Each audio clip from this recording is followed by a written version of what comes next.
Hi there, my name is Meredith White, and I am a Spanish teacher just outside of Atlanta, Georgia, in Gwinnett County, Georgia. Here I am in my little podium. I was trying to get my coffee to set on top of the podium a minute ago, but um, listen, I wasn't talented enough to rig up all that. But whatever makes us laugh these days, right?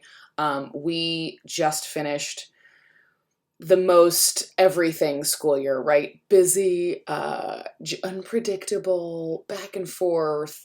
It was hard for a lot of people in a lot of ways. And if it maybe wasn't technologically hard, it might have been emotionally hard. If it wasn't emotionally hard, it might have been technologically hard. So we all have a lot of this experience in common. And when I reflect on the 2020-2021 school year, for better or for worse, I think a lot about the tools and the people and the relationships that kept me feeling somewhat grounded, somewhat sane. And I don't say that, I don't use the word sane lightly because there really were so many moments of like instability and anxiety and all of those kind of things. One of those tools for me was GoFormative. And I had been previously told by my dear friend Bethany Drew, oh, you got to try it. You have to try it. Give it another chance. And I thought, okay, like it seems like just another website. I'm not even sure what it does. So, like, how do I know it does something that I need or that I want? So I put it off, put it off, put it off. And then exactly a year ago, when we didn't know what was going to happen for that school year, I went ahead and like logged into my account that I already had but had forgotten and copied over some of her assignments, and I just thought, oh wow, like this is incredible. So for me, this was an integral tool in my teaching this past school year, and it will continue to be so. I've already inquired about the technology that we're going to have with my administrators. I've already like rigged up how I'm going to work it into our grading system, and I'll explain that. And so I'm really, really excited to share GoFormative with you. And also, this is not a hashtag ad. I just, sing its praises wherever I can. So from this, I have several goals that I'll show you in a second for our time together here. And you'll also get copies of all of my GoFormatives that I've ever made and continue to make because I will just keep adding them to that Google document. As we work, as it says in the description, as we work to stay, whether it's practical, comprehensible, sustainable, proficiency-based, also compelling, all of those things that we know help students acquire language in an order that makes sense for them, that works with our curriculum, that works with our colleagues. As John Bracey says, don't get fired, right? If there is some kind of method that seems all the way to one way or all the way to another, maybe it's not, maybe don't go all in. It might not be for you totally in that way. Or at least, to extremes. We have a lot of people that can sound like they teach to an extreme, and that's the only way to teach, and that's just not true. So don't get fired. If this is another tool that you don't need, don't stress yourself out either. This may do things that your current learning management system, like It's Learning, eClass, Canvas, Google Classroom, you may already have all these features, in which case, like, you don't need it. And I think that's okay too. That can be really informative, informative, but also liberating, maybe is a better word. That can be really freeing for us as teachers to say, oh, cool, no thanks. And we move on our merry way, right? I do that with a lot of tools, like, good for you. No, thank you. So let's dive in, and I will show you how you can use GoFormative, or how I use GoFormative, to incorporate multiple modes, tasks, and lots of cool things, authentic resources, every single day in really straightforward ways for students. When we look back at the last, again, year and a half, we started out great, right? I made some gift stickers for students over the past year, and they were kind of fun to make. And so I just kept making them. This would be one that I would send to students, but you're going to see a few that I don't send to students. They're for adult teacher eyes only. And that sounds very scandalous, doesn't it? So this is fall 2019. We were doing great, right? Muy bien. Very good. Very well. And then just the bottom fell out. Everything spring of 2020 was just, God, the missing, where am I? Which side am I on? The missing work. Literally, where's your work? Where is anything? Where is everybody?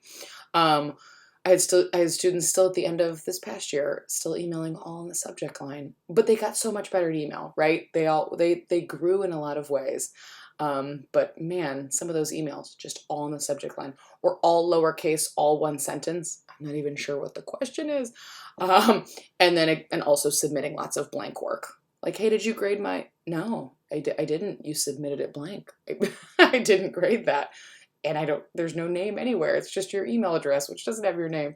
Help me. So again, we all went through a lot of these struggles together. We went through a lot of these just hurdles, right? And like, thank goodness for, again, great relationships, great colleagues. I'm so grateful for just my professional peers, my close, at school peers, my just friends, like, but also again, tools like GoFormative that made it easy to give back that blank assignment or say, I'm not sure what your email is saying, but here's the question you need to fix.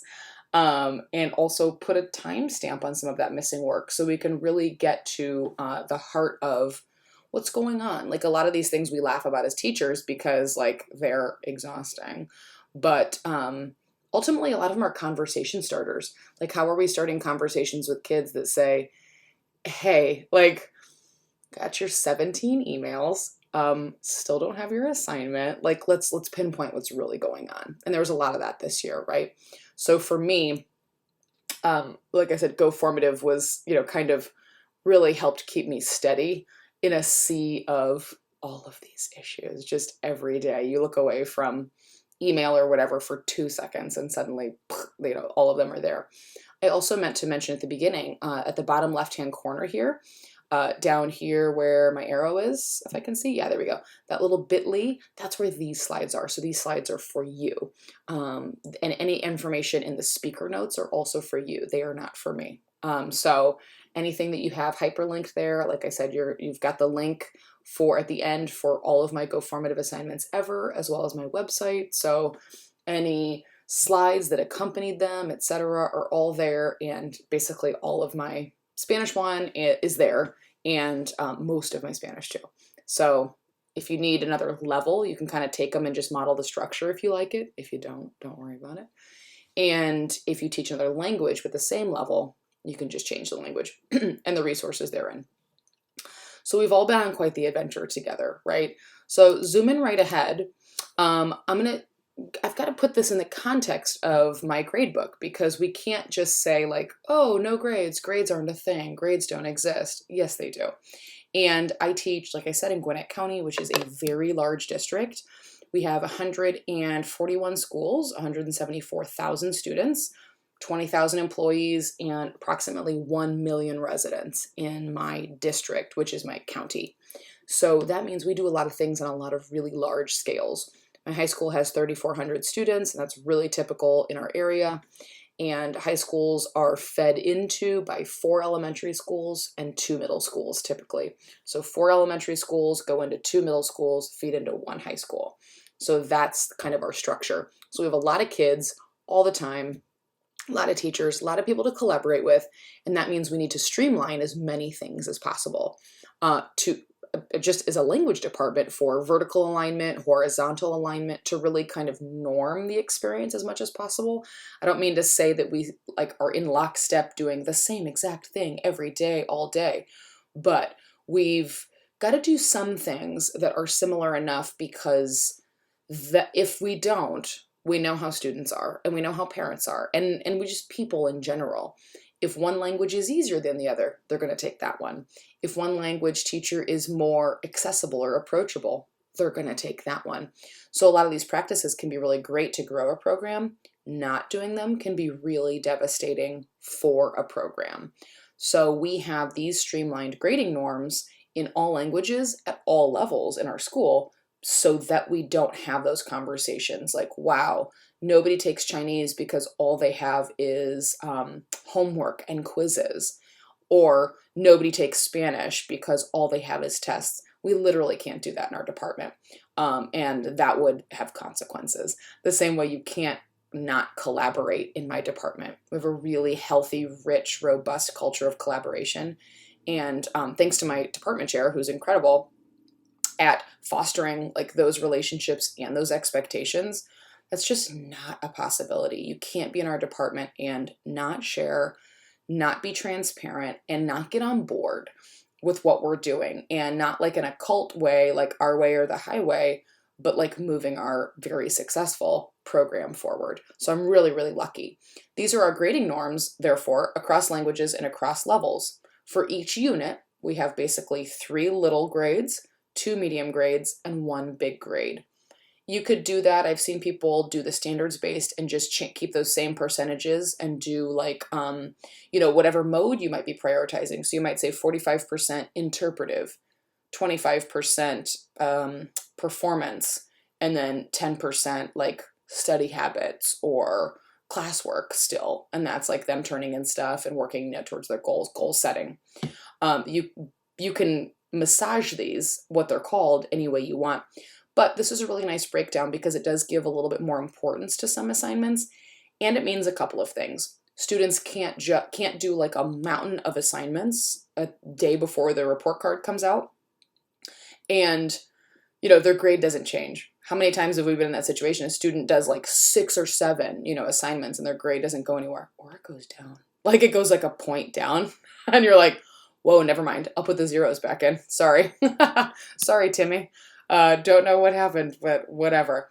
Or you have students coast along at a really low grade for the whole 9 weeks because they're still missing a test or something. And then they do it and their grade flies back up like 30 points. And they're like, phew, okay, I'm back. And now they don't think they have to like do anything anymore. So both of those scenarios kind of stink.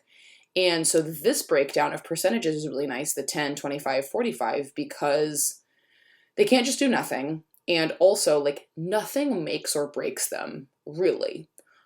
So they can, like, kind of bomb a test and you're still kind of okay. Like, a B is 100% still feasible.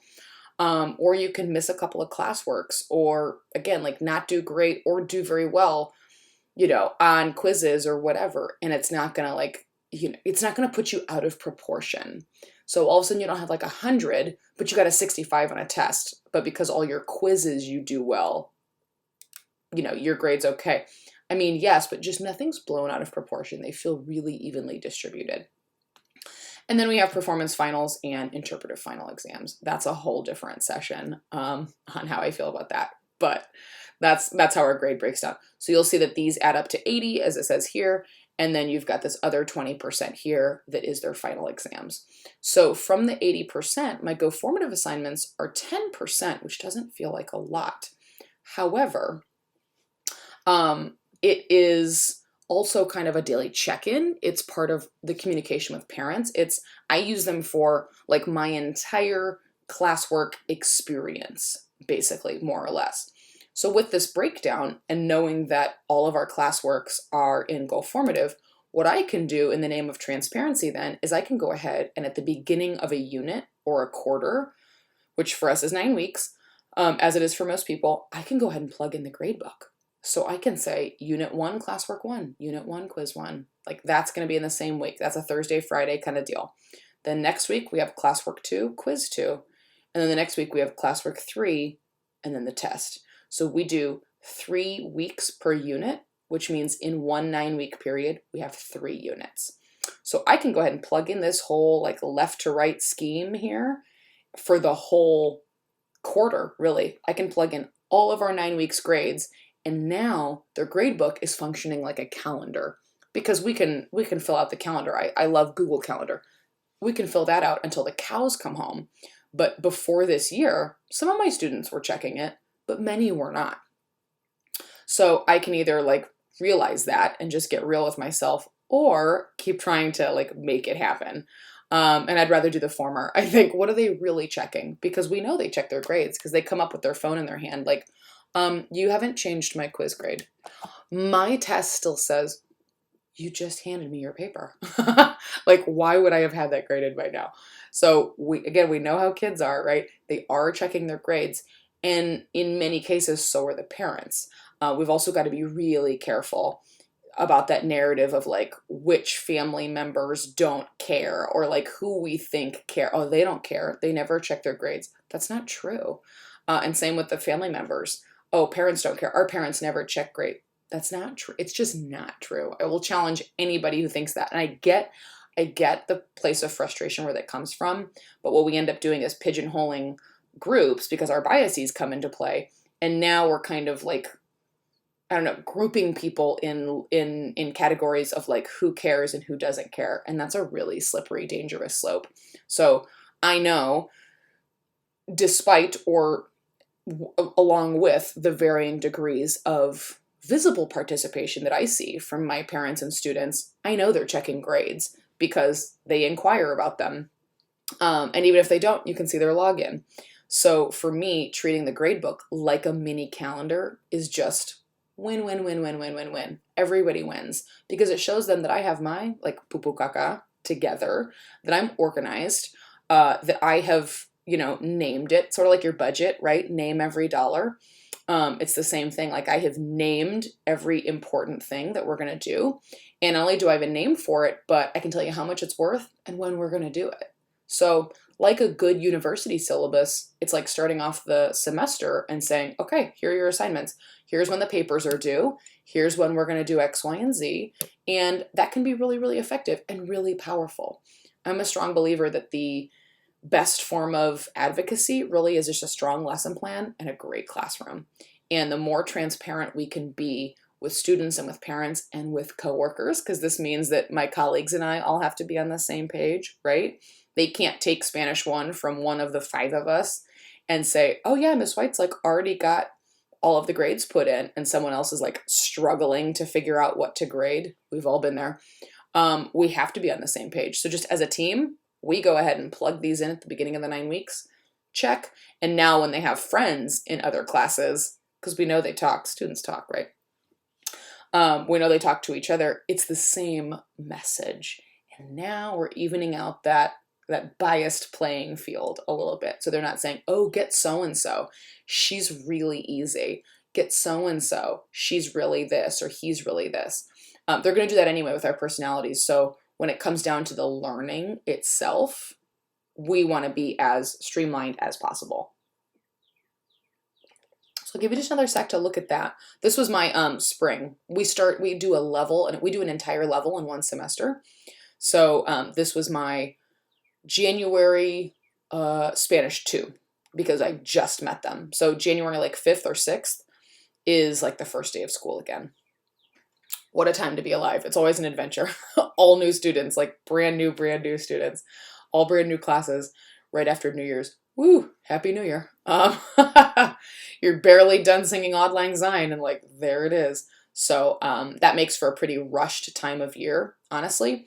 And starting level 2, right, which is really just level 1, like in bigger shoes and like a little bit older outfit, is really, really frenzied. So the more that we can plug in, again, these grades, they've got a new teacher too. And that's really a fair move to say, you know what, here's what this experience will look like for you. So let's like dive in together.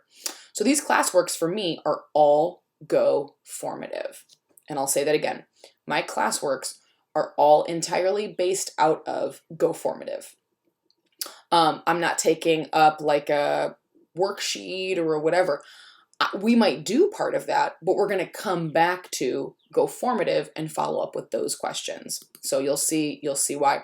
The other thing you get, little bonus, let me move myself down here. The other little bonus you get here is basically how, there we go, ta-da. It's like Dirty Dancing, the movie. Nobody puts baby in the corner. Here I am. What you've got on this slide here is my an example of, and I'm going to go back and double check that all of the copyright material is gone, but linked so that you can purchase things on your own if you choose, are all of my slides for, let's say, Spanish 1, Unit 1. Also some of my template copies, as well as a quiz that we've agreed on in our department, a quiz 1 and a quiz 2, our test plus the audio file, and then those GoFormative daily assignments. So this is kind of what it all looks like in context. There are going to be some hiccups here, but all of these things basically fit together really, really well with the mission of, again, staying comprehensible, staying, using authentic resources, staying proficiency based, and marrying all of our different teaching styles and all of our professional experiences. So if I have been, if I've been to like a ACT-full proficiency training, my experience is going to look a little bit different than a colleague right out of undergrad. But maybe that person had some training on a certain thing. So you also get all of this. And then this bottom little button here is also at the end. It's the last slide. And you get all of my GoFormative daily assignments. So when you click on any of these buttons, they're going to open up that exact thing. You'll see it turns like into the little hyperlinked hand there. And so you click here and you're going to get those template copies. You're going to get for my like favorite routines. You click here, you're going to get that quiz, test, and so on. And so then here are all of my GoFormative assignments. They're all going to be in a beautiful little Google Doc. And I'll open that up at the end just to show you what that looks like. And where I still need to add on, listen, I'm doing the best I can. So in sum, GoFormative is basically its own platform. It's like its own little learning management system. So again, if you see that It's Learning or Canvas or any of the others, like anything else that you might have, already do what I'm going to show you, then maybe you don't need it. You probably don't need it. There is not prepared material inside. So you create the assignments from scratch, but you can make some templates and reuse some of your own questions, which is really cool. Just like Edpuzzle or Flipgrid or Google Classroom, students get a join code. So they join the class with whatever account you recommend or advise, and they then get a join code to join the class. Once they get in and they begin completing assignments, you can see all of their answers individually and as a group, and all feedback and grades can be given internally. So it ends up having a little gradebook tracker feature, which is great. That's how I get those daily classwork grades. They basically go from formative to mini summative, that little small, okay? And I can like give comments in there. I can send those little gift stickers, not the ones with the wine, but like the muy bien one. And I can do some comments if it's a question about their weekend. I can say, oh, wow, in the target language. What movie did you see? Like, you went to the movies. What movie did you see? Oh, I love action movies. We can have a little bit of a messaging kind of interpersonal.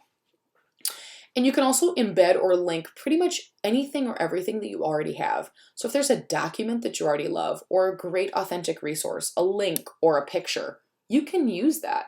You can embed or link pretty much anything and everything you want to use, already have. The resources that you're like, I'm not giving this up, not going to do it. You don't have to. You can just pretty much, for me, I see it as putting everything in one place. You can put everything in one place. So if you love Flipgrid, more power to you. If you love Quizlet, great. Edpuzzle, fabulous.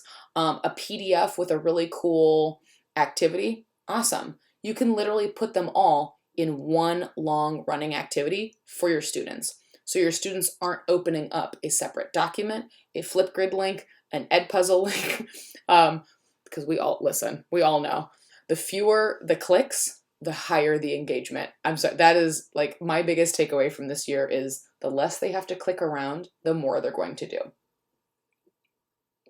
And honestly, that's probably true for me as well. You know, when admin sends an email and it has like several bullet points and it's like, fill this out before the meeting, do this, go here, and it's really succinct and everything's right there in that email, boom. I love a good email like that. But if you've got to read, and then they refer to links in another email, hey, check my previous email, the link is there. Now, I'm like rolling my eyes annoyed. God, aren't teachers the worst? We're the worst students. Now I'm annoyed, but also I'm probably less likely to do it because I'm like, wait, I got to go find another email to do the thing that you're telling me to do in this email. So that's a lot. Anything you already have, you can use. And like I said, you can put it all in one place. So if they're saying, for example, let's go back to, if they say, hey, I'm missing Unit 1 Classwork 3. I'm not like, oh no, what was that? Was that the Flipgrid? Was that the Edpuzzle? Was that there's like nothing, there's no wondering what it was, or there's no deciding. I can say, oh yeah, that's, so go ahead and do Unit 1 Classwork 3. That's what it's called in GoFormative. And the assignment includes all of those things. So if it had an ed puzzle and a flip grid, like you can actually get more bang for your buck out of students because they're not like, oh, like it's just the only thing she's grading this week is the flip grid. I'm not going to do anything else. It's, you got to do the whole assignment or else it's a, it's an incomplete because it's incomplete. So it's really, really nice that way. It's not like a bunch of individual filling assignments, and I feel less wishy-washy at that point. Like I feel less like, oh, this week I'll grade the flip grid. This week I'll grade the ed puzzle. Like I don't have the decision fatigue of deciding what's going to be a grade, and it's all embedded with everything else. Okay, so let's take a look here. So you've got all that. I'm gonna go forward and then go backwards. So in our time together here, these are my goals. I'm gonna show you how to join a class. You're gonna watch me create sort of a demo assignment, and then you'll see a full real assignment. And I'll remind you of how to access all of my level 1 and level 2 assignments. So if you don't teach Spanish 1 or 2, you can either change the content, like change the language, or look at the structure and then just replace the level of the language, whatever you need to do. So these are my goals for us here. So let's look at the first thing. The very first thing is when you open a GoFormative assignment, it's going to be totally blank. And for me, that's a little bit overwhelming. I'm going to move myself up here. Let's see, where can I go? Maybe I was okay. Maybe I wasn't in the way. Well, there we go. I'll just live here at the bottom. And I am going to go a little bit bigger. There we go. Ta-da. So for me, when you open up a blank GoFormative assignment, it's sort of like a blank sheet of paper. And I don't know how I feel about that. I get a little like, what am I supposed to do now? What am I supposed to do here? What do I add here? And that can feel like a lot. There's going to be a floating plus sign. And actually, I'll move myself over here because now I'm on top of what I'm trying to show you. Ta-da. There we go. Good enough. There's a floating plus sign that I will show you in a second. And this is what comes up with the floating plus sign. And it's really, really nice because this is like, okay, these are steps that I can handle. Like this is something concrete that I can do. This makes sense to me. Do I want to add content? And or do I want to add a question? Okay, so both of these are great options. Adding content is exactly that. You're just adding content. You're adding a thing that students can experience or sort of interact with, but like they're not answering any questions yet. So over here in red here is just content. I want you to watch a video. I want you to see a block of text, read a thing, look at a thing, or listen to a thing, okay? Or maybe here I drew something and ta-da, there you go. I want you to see it. These aren't questions. These are the kinds of questions that you can add for them to interact with the content in that way. So just like let that sink in. Every mode, right? I said in my description, I promised all the modes, like almost every day, or every day if you want, means you can add an audio and then have them respond with their own audio. I could say, buenos dias, bonjour, marhaban, Ohio. I can say all of these things, annyeonghaseyo. I can say all of these things, and much like AP tasks, they then respond to my audio with their own audio. Okay. So they're not just listening and answering like comprehension questions. They're not just listening or reading and answering true, false questions. Those have their place. And again, do what is sustainable for you.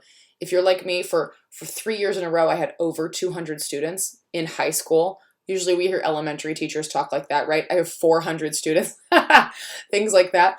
At the high school level, I had over 200 students for 3 years in a row. A lot of the time, a little multiple choice saves mountains of headaches, right? If you can do a little multiple choice quiz because you know you're going out of town this weekend or whatever it takes, there is no shame in that game. And honestly, I call that smart planning. We're probably already doing too much, so give yourself a break if you need it, because a break for a teacher is usually also a break for students, and I'm pretty much always on board with that. So if there is some content that you want to add and obviously have some comprehension questions, do so, especially if they can self-grade with a true false or with a A, B, C, D. What I'm saying is when you have a little more fuel in your tank and a little more bandwidth, now suddenly not only can they engage with multiple modes, they can engage with multiple modes in multiple modes. So you've got that audio. Let's say you've got that audio that says, good morning. And they respond like, hi, greet the person back. Good morning. Then maybe that person says, good morning. How are you? Boy, it's hot today, isn't it? I don't know. Then maybe their audio says like, respond. Good morning. Yes, it is hot. Or no, it's not hot. I'm thinking early novice level, right? Then maybe that same audio has a question that follows that says, match the following. Good morning, buenos dias to good morning. Hace calor to it's hot. So now you've pulled out some of the language and now they're just matching with what it means. Like a little bit of almost like a pre-listening. Maybe do that first. Match the meaning, then listen, and it's like a pre-listening. You could do multiple selection. Let's say that recording goes on and says, good morning. Whoa, I'm glad it's Saturday. It's hot though, isn't it? How are you? Now you can have a multiple selection. Check which of the following you hear in the audio. A greeting, the weather, time, never said time, the day, and they ask how you are. So now students can check multiple. This is the same audio. You recorded something one time and you could get 8 or 10 of these question options out of that one audio, right? So let's say your whole class lesson was just on greetings and weather and normal early level, early unit stuff, right? Like Spanish 1, Unit 1, which is like so weird always, or French 1, whatever the language is. We do what? Greetings, your age, colors randomly. Like there's so much random stuff in there that feels introductory, but also a little bit unnatural sometimes. So if you can record one audio and get some more bang for your buck, great. Your lesson can go into that. And then you say, okay, on your phone or your Chromebook or your iPad, go ahead and log into GoFormative and complete today's assignment. We've got about 12 minutes left in class. Done. Awesome. You can then do a resequence. Put in order. Let me get my arrow for you. Put in order what you hear. Put the order that the following are said in the same audio, right? So they're going, okay, they're listening again. So now we've tricked them into listening multiple times. They're going, okay, greeting. Then it was the day. Then it was the weather. And then it was, how are you? Okay, so I've put them all in order. They can do a little short answer. So now written, respond. Maybe you put that same audio. Maybe you say like, put that same audio, just type it out into like what looks like a text message. And then you say, okay, respond back to this text message. Like, hey, how are you? Or good morning. Good morning. How are you? I'm good. How are you? Glad it's Saturday. It's hot though. Yeah. Whatever. It's the same. You didn't have to create any new content. You just had to put it in a different form. And then again, maybe that true, false. Maybe your last part is a video response where they also record themselves saying it. So a little different than audio, right? You have to see them. And the video response is much like Flipgrid. They can upload a video or they can record their own. So to be honest, I don't use Flipgrid as much anymore in the same ways because now this has a video response tool, which is really neat right there within the assignment. So now you can record them saying like, hi, yeah, I love Saturday. I don't like hot weather though. I don't know. I'm trying to think of something introductory. So let's say that they had that audio. Like I said, we just use all those questions with an audio. You could do the same thing with a picture, or you embed a Google document, or just some text for them to read. And you do the same sort of questions. So what if you just copied the same questions and then you had a different, hi, good morning, like you did in the audio, but then you just typed it out to read. Fantastic. Or you used a website like ifaketextmessage.com, real website, to make that text message conversation look a little bit more real. So now they're basically reading the same exchange, but they have to read it and then do a bunch of those questions. If you do 2 of those, like the audio and then some kind of image with like text in it, and let's say do 6 or 7 of these question types, that's like a 13, 14, 15 question assignment there. It's really rich and really basic, but they are interacting with that input in a really meaningful way repeatedly. Fantastic. And we've tricked them into reading and listening. Right? Cackles, teacher cackle. So they can do all of those things. with any of these. Let's say you want to draw something, you're doing some storytelling, and you want to do this whiteboard. You can have the audio, you can have the drawing, so now they can see that your drawing matches up with the audio. And they can even label in your drawing without editing your drawing. Guys, like I'm telling you, so many cool features. Down in the bottom left is where you can enhance like a document or an image or something that you already have. So again, you're really loving, you've bought something from, you've got a great authentic resource, or you've purchased something from like, a curriculum like Wayas or Somos, or even your textbook, your publisher, because this is all in-house. So as far as I know, as long as it's like password protected by students, if you've got electronic access to some of your resources, like your, Wayside book or your Vistas book or whatever, that you want to use some of those, and you have like a screenshot from the digital copy, high quality, you can upload that same content. So if you've got a colleague, like if you're super married to the textbook, and again, don't get fired, do whatever you need to do, or you have a colleague who's really married to the textbook, and you're like, yeah, but we could also use some of these other things, to stay comprehensible and to use authentic resources and do all the things that we just know fundamentally we need to be doing. They can still, they can have their cake and eat it too, kind of a thing. Like they can still have the resources that they know and like, and so can you. So it's really, really powerful that way. You can use like online documents that you already have, but again, also like physical PDF, Word docs, images. You can also embed slideshows. So you can tell students, my former colleague Hannah is a master at that. Like go through this slideshow, and she'd make a slideshow of like, Afro-Latina celebrities, and then she'd have questions that follow. And it was like, this is great. These images are full size. This is awesome. And students can just click through the slides, and it's embedded there really cleanly, lots of information, visually really appealing, all of the above. The bottom right looks just really discreet. Grab from existing questions. Just grab an item from a bank. However, this is where some of the magic is. If you've got a question, let's say you have a warm-up routine like I do, or like an exit card routine, or a social emotional learning check-in, or just a series of question types that you like, that you can change the content and the question type doesn't change. You can make an assignment with those, and then let's say that's what you like to do every Monday, or at the beginning of every assignment, or at the end. Like every Thursday or Friday, I check in with my students and I have a check-in question.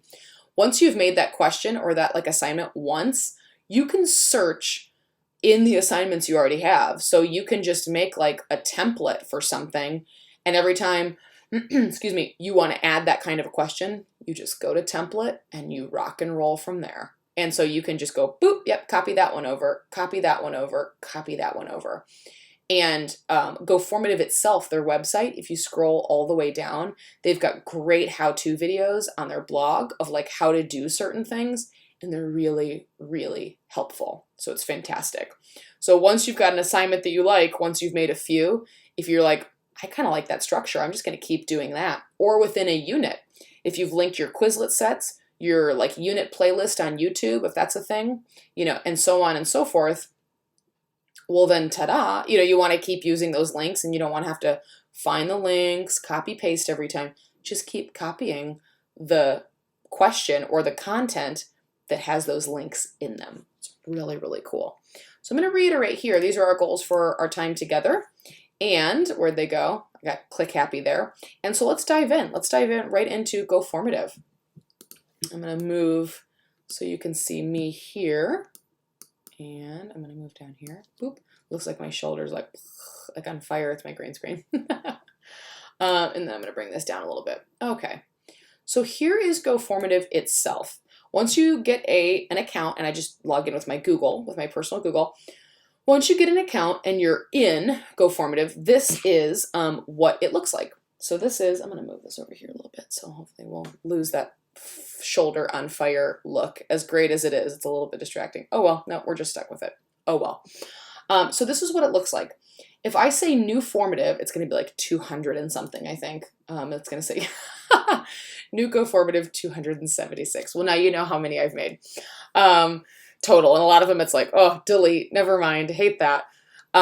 So it's going to open up this. This is what I said to me is a little bit devastating. Like this to me is a little bit overwhelming. Like what the heck am I supposed to do with all of this? Let me make myself a little bigger there. There we go. Here I am. So this, I'm like, what do I click? You know, like what are we doing with this? Here's that little bouncing plus sign that brings up the menu that I showed you before. So like we've seen this.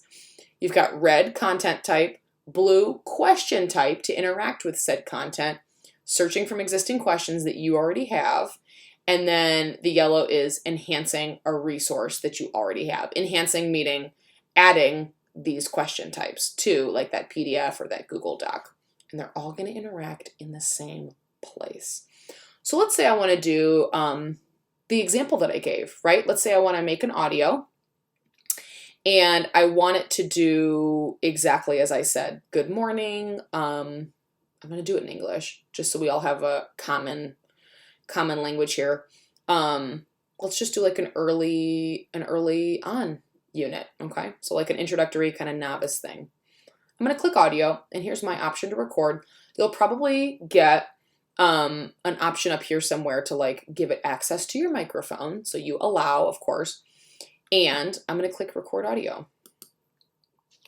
Good morning. It is a warm day here in Atlanta. Today is Friday, September 16th, 2021. The weather tomorrow is going to be hot and rainy, and that's all I'm going to say. Boop, done. Okay, so let's pretend, God, that was terrible, wasn't it? Let's pretend that was, see, this is why I don't record audio for my department. No, I'm kidding. It would obviously be planned out. So let's say you had things you had planned on saying. Let's do that again. Let me sound a little more. Oh, it's automatically recording. Hold on. Yeah, I forgot that. When you hit replace, it automatically starts recording. So let me a little more TV-esque perhaps. Okay. Good morning, Atlanta. Today is Friday, September 16th, and it is hot. Later at 3 p.m., it's going to rain. Have a great day. Okay, whatever. Kind of how weather broadcasts sound. But again, I'm thinking like an early unit in Spanish or whatever language is going to try to bridge all of those things together. And we, at the end of our Spanish one, we use some of those, some in-house self-created like weather sounding like news broadcasts. So you can test it out here. Good morning. Yeah, we love that. Okay, great. We don't need to hear me again. And then I'm going to click add audio. And now here this is. So here's where I can add all those questions. There aren't questions yet. It's just, here's my audio. I can go ahead and click here and do all the things that I said we could do. So let's say I'm going to go here and students are going to like now audio respond back to me. I can say, listen to the greeting and respond with the same one. There we go.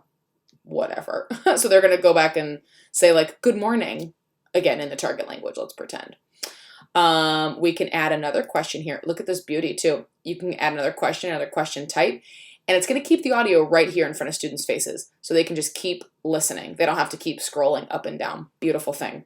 So you've had them do an audio. Let's say categorize. So let's say we used a greeting. I said, I had a great day, right? So I'm going to say like a hello greeting. Did I say good morning? I did say good morning, right? Good morning. Okay, good. Let's say I have a hello greeting and a goodbye greeting. Other languages have different like levels of formality in greetings. So I want them to, let's see, categorize the following as more appropriate. Let's see.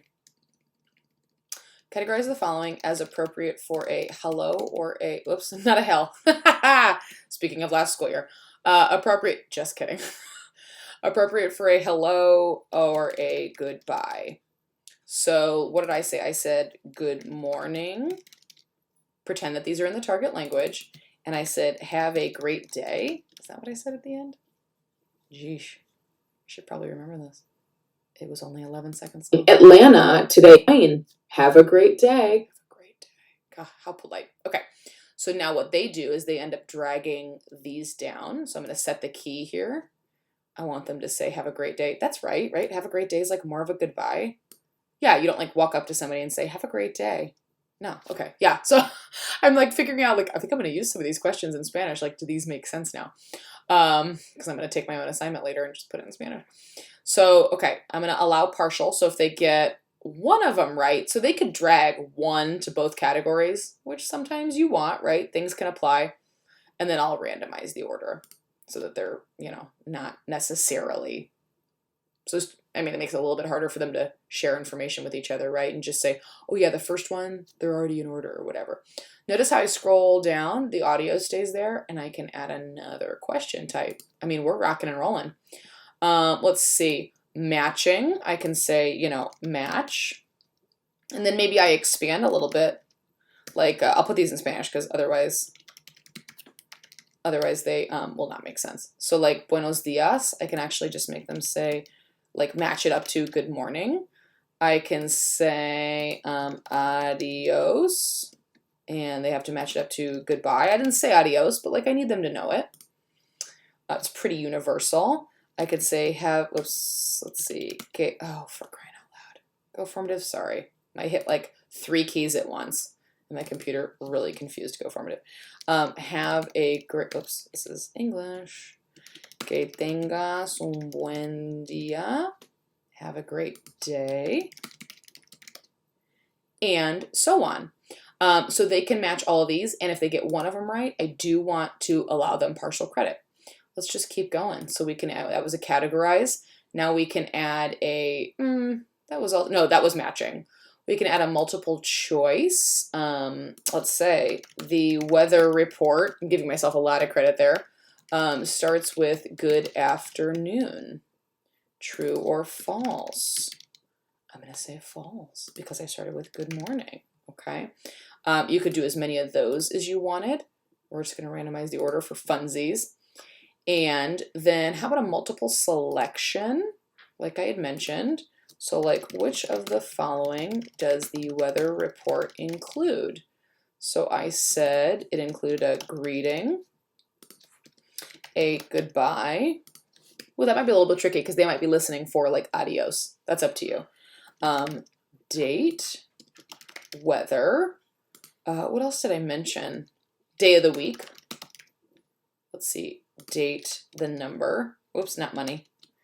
And what's something they didn't include? I didn't say tomorrow's weather, did I? That was like the previous example. Okay, so then I'm going to check all of the ones that it does. Yes, yes, yes, yes, yes. And I'm going to randomize and allow partial. So again, notice that the audio is still staying right there, totally visible. And I'm going to add that plus sign again. And let's say the last one I want to show is resequence, like put the following parts of the weather report in order. So I'm going to put them in order here, the right order, and then they're going to randomize automatically. So it's going to be like greeting, date, weather. What else did I say? Day of the week. I got to go back and listen to it. Good morning, Atlanta. Today is Friday, September 16th, and it is hot. Later at 3 p.m., it's going to rain. Have a great day. Weather, weather at 3 p.m. Okay, so that's the order, right? So if they get a couple of those and they get one out of order, now they're in partial.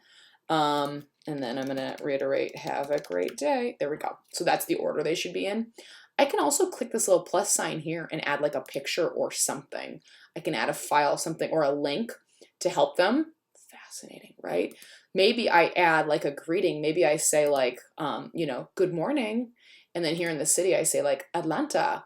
And so now they know what they're listening for. Like you can scaffold these until the cows come home. And they're really, really awesome. How about that for an English idiom, right? Until the cows come home. You can add as many of these kind of things as you want, like as many resources within your questions as you want. Oh, super cool. Super, super cool. So you can also like hyperlink this if you wanted to like have them review. You had like a Quizlet set that you wanted to link with days of the week. Amazing. You can do that. Let's say you also get to the end and you're adding questions and you go, oh shoot, I didn't say, I meant to add blah, blah, blah. You can still replace that audio and you keep the questions. So you don't have to do it all over again. You can get to the end and say, oh, you know what I should have said?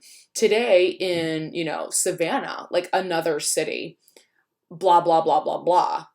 You can do that. Just re-record the audio. Incredible. Okie dokie. What else I think that's about it, right? You could add, I'll show you video response too, but true false is pretty self-explanatory. Show your work is easier seen like on a demo video, but here's what you could do. You could say, let's click on a show your work. I'm going to edit the background. You know what? No, I'm not going to edit the background. I'm going to say, like, draw what you hear in the weather report. So there we go. And when they click on show your work, they can like literally draw. They can draw all the things. So they can draw like sunny weather. They can draw, whatever. This is me editing the background. So let me erase that. There we go. And it's gone. So I could like give them a template to like draw on top of, or I could say like number the following, circle which of the following you did hear, kind of like that multiple selection one. Or just straight up say, draw what you hear. And they have to draw like a sunshine, or the emoji of a person like sweating, 3 p.m., something like that. They have to get a little bit creative with a non-linguistic representation, which is pretty cool. This is question number 7. So I have milked one 11-second audio that I recorded very quickly, and now I have 7 questions. And what date did we say it was? September, whatever. So I'm going to call this like, 2 September. And like I had those naming conventions before, I'm going to say Unit 1, Classwork 3. That's not true. Let me make it something realistic. Let's say like 5 August, because that's when we start. We start August 4th. 5 August, Unit 1, Classwork 1. Ta-da! There we go. So it's got the title up here again at the top. And you can also add some, hold on one second. There's a new directions feature. There it is. So you can say like, listen to the audio below and complete the following questions. This is really cool because previously the directions were like attached to specific questions. So if you had them scramble, which you can just have them randomize the order of all the questions, the directions would then be like lost somewhere in the middle. So that's a new feature, which is really neat. So they have the instructions that just stay at the top here. And let's preview it now as a student. Oh, I was going to add a video question, wasn't I? Never mind. Don't preview yet. I was going to add a video question for you at the end. Did I already do that? No. Okay. Let's see. Let's say they are... Ooh, I feel a sneeze coming on. Of course, when recording, right? There it is. Let's say now create... what can they create from that? I don't want to say like create your own because that's like kind of a heavy task for like now create your own weather report. Now respond to the weather report. Let's say ideas. Let's see. Like if you like or dislike hot weather. What other, let's see, what else can you say? Gosh, I should have thought of those beforehand. Thinking in real time. Okay, so good morning. No, maybe let's see. Now use the greeting and weather portion. Let's see. Let's use the greeting, date, and weather portions of the audio as an example. Oh my goodness. I'm typing with an audience. I get nervous. As an example to create your own. State today's, like, let's see, greeting,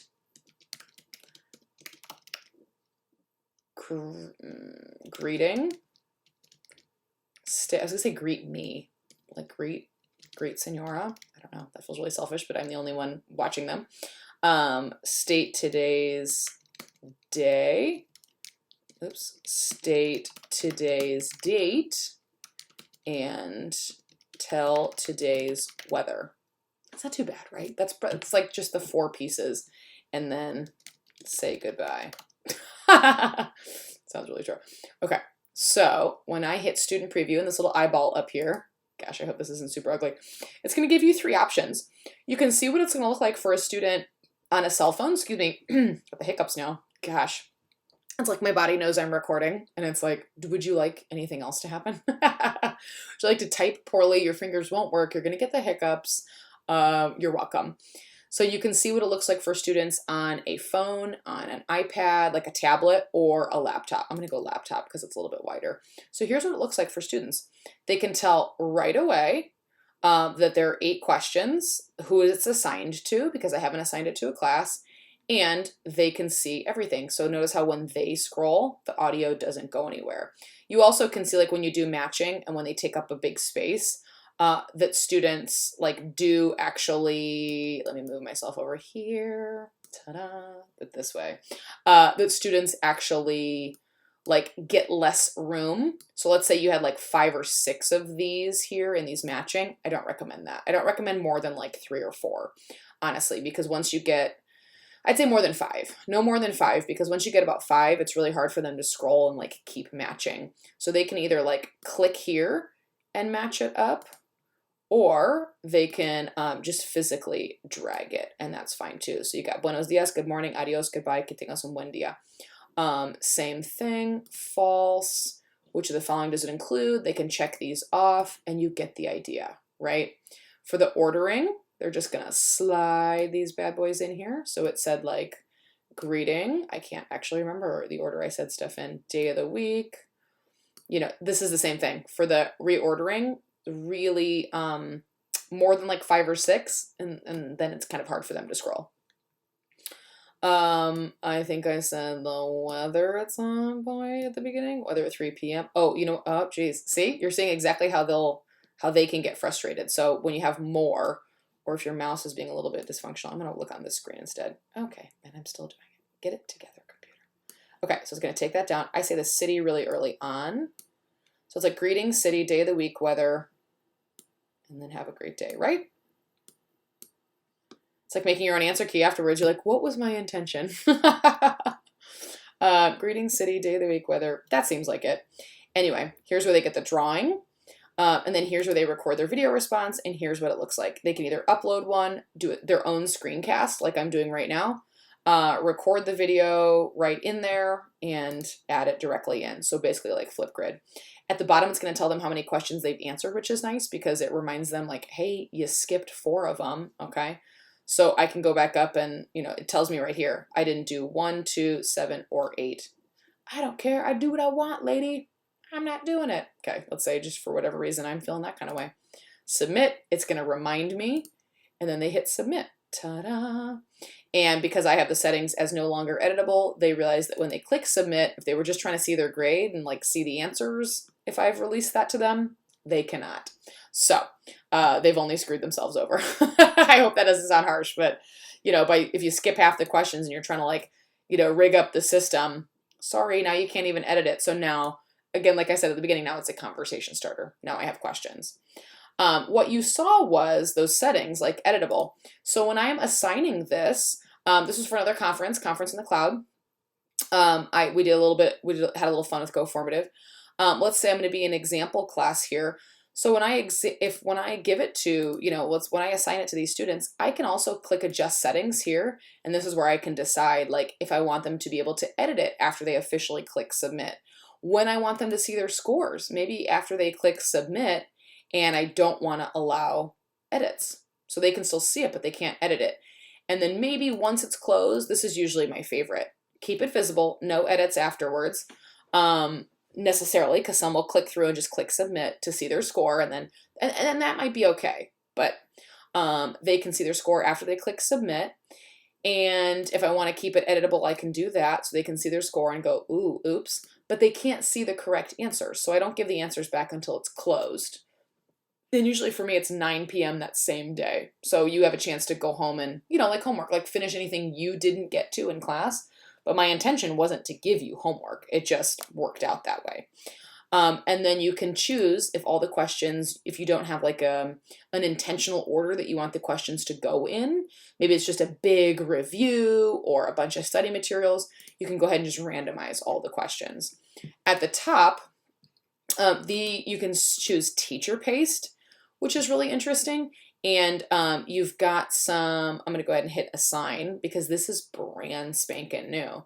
So this teacher paced is pretty cool. Once you click, once you've got these little join instructions here, it tells you how students can join, sort of like a Nearpod or a Pear Deck. And now you control how fast they do. So let's say I want them to do something in class. Okay, saquen los iPads, saquen las computadoras, saca tu Chromebook, y estamos aquí en número uno.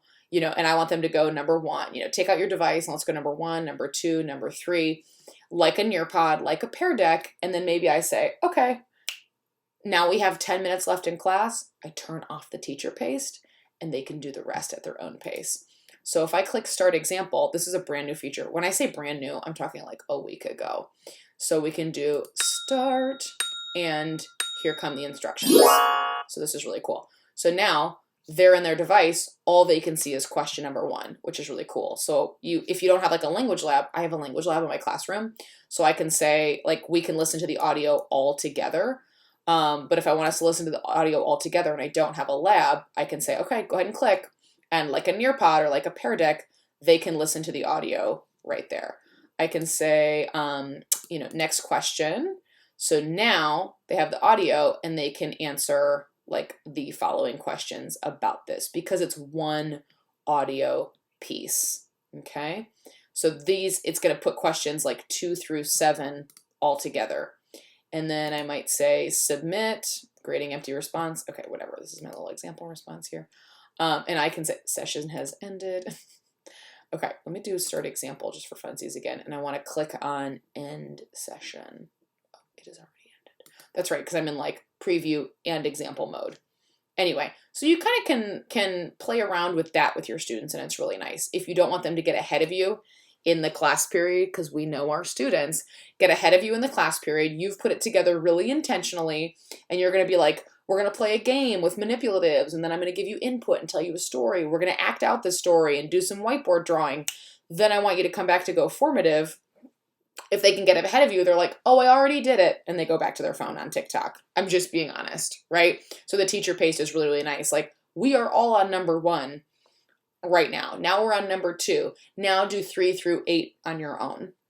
So play around with that. It's a really cool feature. These are some of our conference attendees there.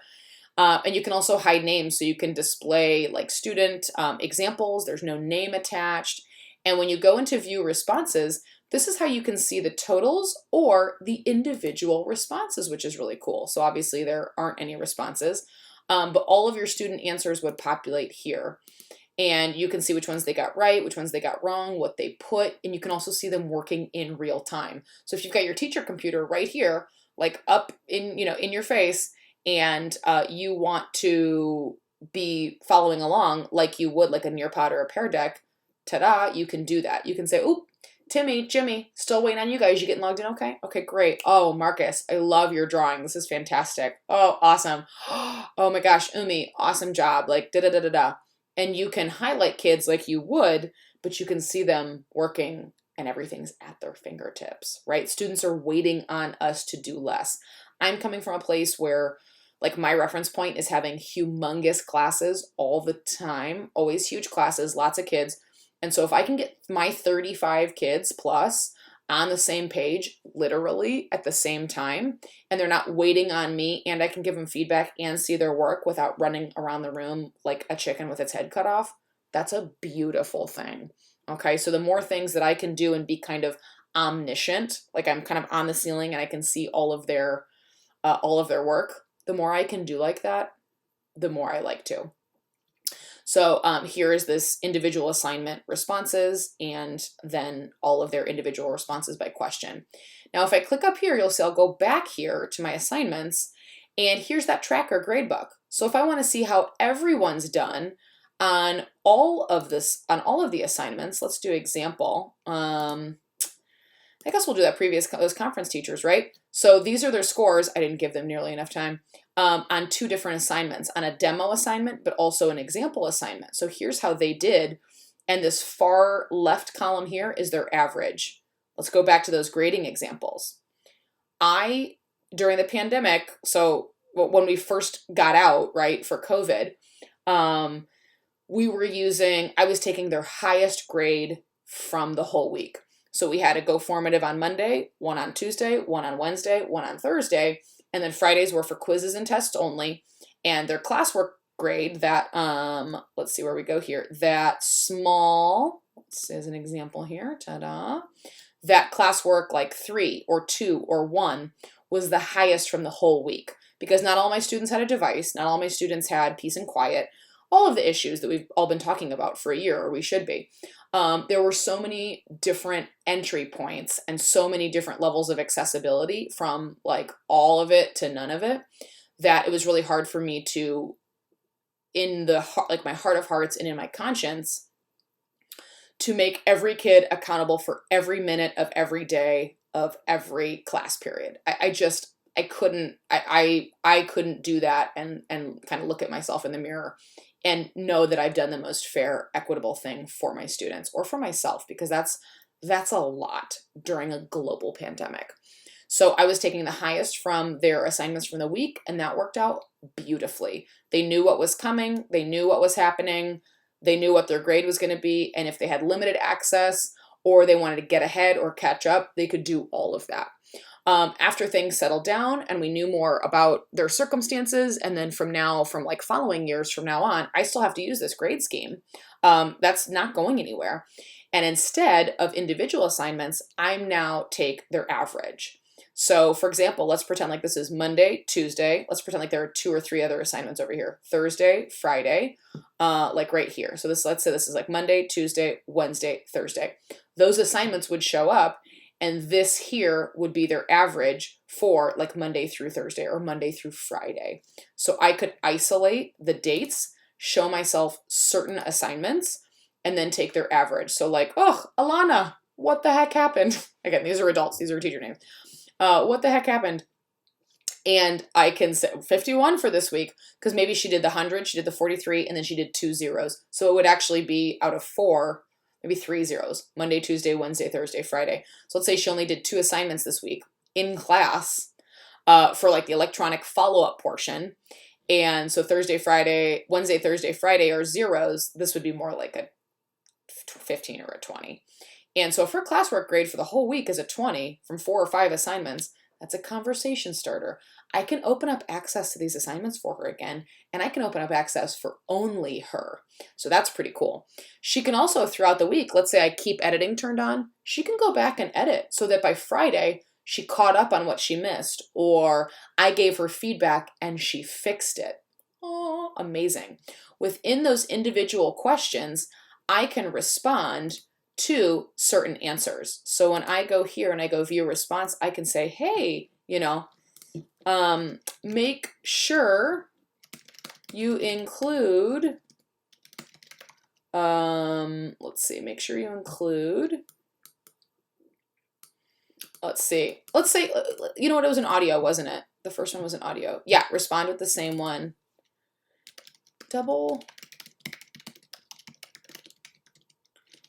So they're saying like buenos dias, or what did I say? Good morning. When you pronounce good morning, your whatever should sound, not should, that's a little bit, can be a little more understandable. Sheesh, again with the typing, if you blah, blah, blah. Okay. Listen here for an example, and maybe you put in a link to like some Quizlet audio, right? So you can send this to one individual student, or I can select like 10 students if we had more student responses up here. I could select a whole bunch and go, hey, great job. In terms of pronunciation, listen to this example. And I can put a hyperlink to something. Amazing. Okay, super cool. So I can say send, and now they've got that feedback. So we can, they can go back and listen. They can re-record. They can go back all if they want throughout the week. So if they got that 50 or whatever it was on Monday's assignment, they don't have to keep the 50.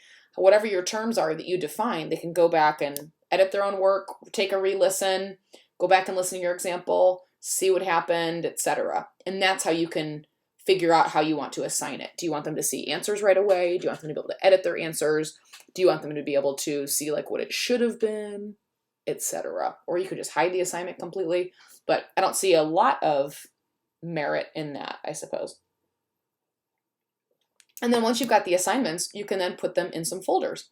So I'm just going to joke around here, and I'm not actually going to keep this one, but I do like some of it. And I'm going to move it. So I have a Spanish 1 Unit 1 folder. August 5th will be our second day of school. So ta-da, now it lives in Spanish 1. And Spanish 1, when I click on it, has Unit 1, 2, 3, 4, 5, 6. So you can see we have 6 units. And then Spanish 2 has, same thing, units 1, 2, 3, 4, 5, 6. So we go back to back, semester to semester, and that doc link that you get has the links to all of these as we did them last year. So the dates are last year's dates. But you've got the entire unit. And because we are 90 minutes, it actually might be too much. You might want to break up the assignments into like individual. Make two copies of them, and then just delete the first half, delete the second half of questions, and then delete the first half so that they fit next to each other. Again, tons on GoFormative.com, tons of great tutorial videos. Just scroll all the way to the bottom on their homepage, and it links to all of their videos and their blog, and everything is really informative and helpful. So it's really, really great. I'm going to go back and show you as a last thing here, let's clickety-clack ahead to the end, and show you where that doc link takes you. So here you go. So here I am in my little Bitmoji classroom, my little virtual space with a cup of coffee. Oh my God, this can't be real because the coffee looks like still hot. I've never noticed that little steam. You know it's not teacher coffee then, because we just drink iced coffee. We just don't know it. We never get to finish it when it's hot. So it becomes iced coffee, right? And flowers that are fresh, no way. These got to be fake, right? So when you click on this doc link, you're going to go here. And when you click on this doc link, it's going to open up this Google Doc. And what you're going to see is all of this. It's separated by unit, by level. So here are my Spanish 1 links by unit. And then eventually it turns into Spanish 2. The naming conventions change a little bit, and there's a video explanation as to why. And then you have all 6 of these units. Again, these are for individual like 90-minute class periods. So if you want to cut them in half, you can do that. Or you just assign it to students for like a couple of days. This is, this is August 7th and 8th, or week 1, and you just merge them into one assignment. And that could work too. So whatever works. But I'm going to come back here so that you can see this bit.ly again with the GoFormative Meredith. All of these slides are at your disposal. I'll keep adding more things in the speaker notes and so on, and put myself back on my little podium here. Ta-da! And please take any resources that you see, any that you email me if there are any that you don't see that you would like to be steered in the direction of. And I really, really hope that if this fills any voids in your teaching or in your sort of classroom experience, that GoFormative is something that you'd be interested in. When you make an account, make a free account, of course, copy over some of my assignments, and you'll see a lot more in depth. For example, let me give you an example real quick. Let me get out of my podium. Let's go to GoFormative again, and let's go to Spanish 1, Unit 6, because I know there's one. Yeah, I really like this one. So like house and home and organization, if I do student preview, you'll see that now in context, I've got, you can see there are 24 questions. I've got my warm-up where the students pick 4 and answer 4 of the 6. They tell me what they did last night. So this is an image. You can embed Quizlet, like I said, so a Quizlet game. Now they've got some audio to repeat, just getting them practicing. Oh, practicing. We've made practice like a naughty word, practicing language. But listen, we know that it takes practice. It's like a sport, like a musical instrument, etc. You can see some of the matching. Now you can see how I gave house pictures, some true false statements, as well as some more pictures and some things they need to read, some descriptions they need to listen to and match the picture, only two. It's a heavy cognitive load. And then same thing, matching audio with two different pictures. I then brought in some authentic resources from Netflix, from the show Get Organized with the Home Edit, which is a really, really great show. And they answer some questions there within. I've got some of my own house pictures that they match up, and then screenshots from my Pinterest and some own house projects. So there's a little bit of a lot of things wrapped up. Authentic resources meets kind of like our relationship also, so just some general human interest, because my students and I get pretty close. And then they do a number of different things. There's a good show your work where they are numbering on top of the picture, like which picture it describes. So they're doing a lot of different things. They wrap it up with watching a video from our unit playlist that I always coordinate. So lots of good videos there to fill in some of the blanks. And then they followed up with a video response that describes their house, that puts this whole assignment kind of together. What's your house like?